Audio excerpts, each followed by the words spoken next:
Gusto ko lang i-explain sa inyo regarding dito sa 220 volts at saka 380 volts ang connection, kung paano to i-connect. Yan ang gusto kong ituro sa mga baguhan. Itong 220 volts natin guys, ito yung delta, no? Nakaganon ang connection. Tapos ang Y naman naka series. Dapat ang connection niyan dito naka series to dito. Pag Y connection, naka series tong tatlo. Pag delta naman naka parallel itong dalawa.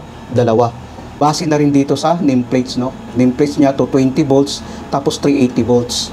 Kung ganyan kasi sa guys, no, wala tayong ilagay dito na series, naka-neutral lang ang motor kahit magkakaroon pa yan ng power supply, hindi gagana ang motor natin. Dito kasi guys, nakakabit na yan sa ating power supply, no, na 380 volts. I-try natin na ating patakbuhin ngayon. Ating i-on ito. I-on din natin to, no. I-try natin na ating paganahin ang contactor, no. Ayan. Kung makikita natin dito guys, hindi gagana ang motor natin dahil naka-open dito. Mayroon na yung kuryente. Hindi gumana ang motor natin. Kumbaga naka-neutral lang siya. Kung makikita natin guys, no, i-try natin na kunan natin ang voltage. Naka-setting sa 750 ang ating multimeter. Try natin, no. Mayroon ng voltage yan, no. Kung makikita natin 380 volts. Dito naman, ganun din. Hindi gumagana ang motor natin dahil naka-open ang contact niya. Kung makikita natin, no. I-try natin i-off ang contactor. Try natin i-off ang contactor. Ayan, naka-off ang contactor. I-off din natin tong breaker para safety. Ngayon, i-try natin na ating lagyan ng series. Pag Y kasi naka-series. Pag 380 volts ang Y naka-series, no, dapat nakapatay yung circuit breaker natin. Ayan, ilagay natin ganyan. Ilagay din natin to dito, no.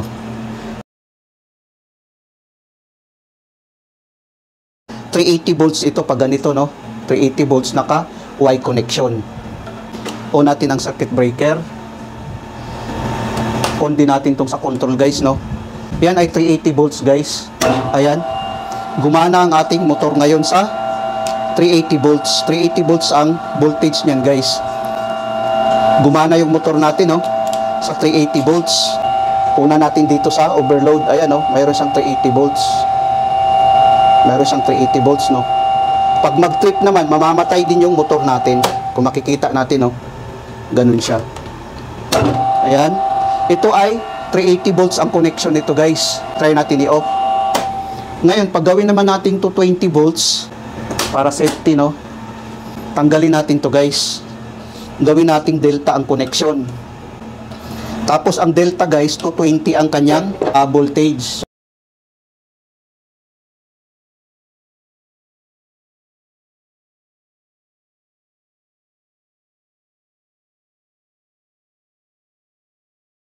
Kung makikita natin, naka-delta ang connection niya. So, kailangan natin ng transformer. Itong transformer na ito ang gamitin natin. Step down ito. Bali, 380 volts ang kanyang line. 380 volts ang kanyang line. At saka 220 volts naman ang kanyang load para sa ating motor. Dahil ang nameplates ng ating motor ay 220 volts pag naka-delta. Bali, ito siya. Tanggalin natin to guys. Ito yung sa transformer natin guys. Ilagay natin to dito para sa 380 volts, tapos step down to 20 volts.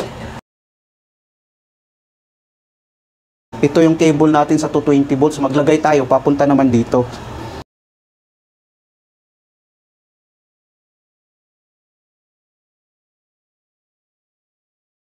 Kuna natin to, mayroon na itong 220 volts. Yan, mayroon siyang palo, no, sa multimeter natin. 220 volts. So, meron siyang 220 volts.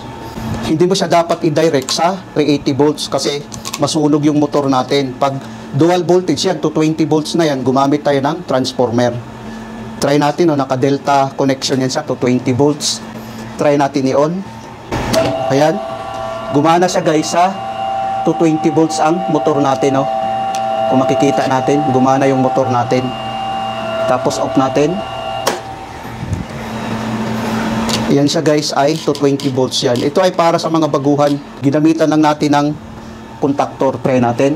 Ayan, gumana siya. Tapos pag i-off natin, mamamatay. Ito ay delta connection guys, no. Ayan, gumana siya. Pag mag-trip naman, mamamatay din ang motor natin, no. Try natin ulit. Ayan, gumana siya.